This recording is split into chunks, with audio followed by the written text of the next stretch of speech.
Chance of passing at that seventh attempt was right around 3% for me 3% at that point. 3%. Hello and welcome to the STATMed Learning Podcast. I'm Ryan Norwig, creator of STATMed Learning.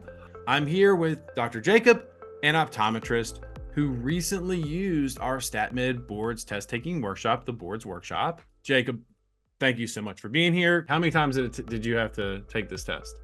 So for part one, I had to take it 7 times with the sixth attempt. Afterwards, after 6 attempts, you have to get permission from your institution to take the 7th attempt. Between 6 and 7, you found us, you did the boards workshop, you took it that 7th and final time. And how much did your score increase? My score increased by over 126 points. But it's a fascinating jump. So talk us through it. So my first attempt, like I was at the 100, the lowest you can get. 6 months later, I tried attempt number 2, and this one, I kept doing my normal study stuff. I think I was going through like over 1,000 to 2,000 questions that whole time. Sure.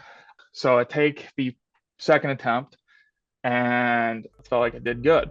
What happened with the score? Where are we score-wise? We're still in the 100s.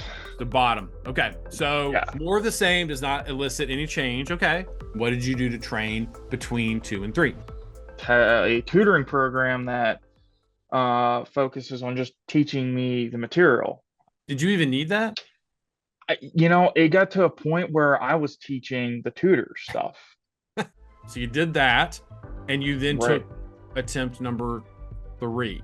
I think we're on. Yes, I was getting ready to take attempt number 3, and still at the 100. Bottom of the barrel. Bottom at that one. I felt like maybe I can't do this. Maybe it's just I don't know anything. Maybe it's just I can't be a doctor. And it's a shame because I've been wanting to do this since kindergarten. I go into the 4th attempt and I fail. All right, so now that takes us to attempt number 5. No improvement whatsoever. I take the 6th attempt, and then I see an F next to it. I'm like, I failed it. And I'm just sitting there.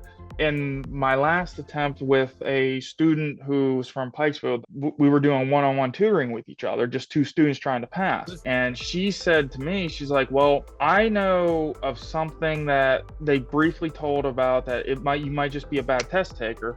I will thank her every day for sending me the link to your guys' stuff, because I'm sitting there and I'm looking at it, and I just went through the first video and I got mad. I was like, where the heck was this my first attempt? Like, this explains me into a T. I'm like, it's like I was beating my head against the door. So I think you're probably talking about like the 5 reasons smart medical students and physicians fail board exams. It's like a TED Talk style sort of talk I do. It was the biggest aha moment of my entire educational career. So you start the workshop. So I don't know, what can you say about the workshop? I know I had every single tool to my success right there, and I was using every single tool I could. But tool, I think you mean by all the different parts of the STATMed test-taking system, right? Yeah, every single part of that. But the breaking each question, reading just the question first, and then going back, and every single thing you guys taught me. Yes. How did it feel on test day when you're in it? I got through the first 50 questions like, this is too easy. What's going on? Because when I was done with the test, this was the first time I wasn't exhausted. Essentially, it's like running a marathon, and you guys gave me good shoes to run this marathon to where I'm not tired. Same metaphor, right? So, statistically speaking, what was your percent chance of passing on that 7th attempt? Chance of passing at that 7th attempt was right around 3%.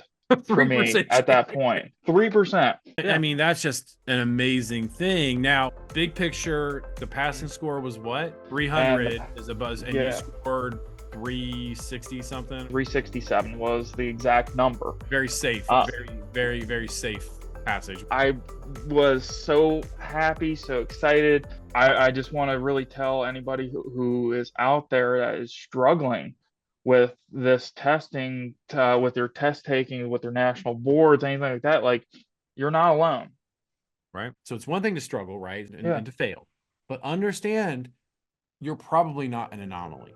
Every year of every medical program across the country and beyond, there are people that fit these patterns. I really appreciate you coming on here and sharing all this stuff with us. So thank you so much, Jacob. Thank you for helping me through this.